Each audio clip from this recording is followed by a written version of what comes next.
How to log Facebook profile officially. Hi everyone, welcome back to our channel. This is Rose, and if you wish to log Facebook profile officially, then here's what to do. First of all, make sure your Facebook app is up to date. Tap to launch Facebook and make sure you log into your account. Tap on three-line menu icon at top right corner and select See Your Profile at top of your screen. Here choose three dots next to Edit Profile button and tap Lock Profile under Profile Settings. Afterwards, tap on Lock Your Profile.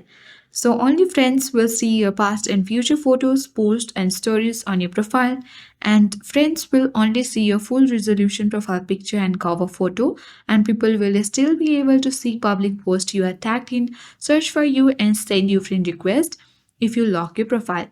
So tap Lock Your Profile, and your profile will be locked. And that's all for today. I hope this guide was helpful. If it was, then do like, share, comment, and don't forget to subscribe. Thank you for watching, and I'll see you in the next video.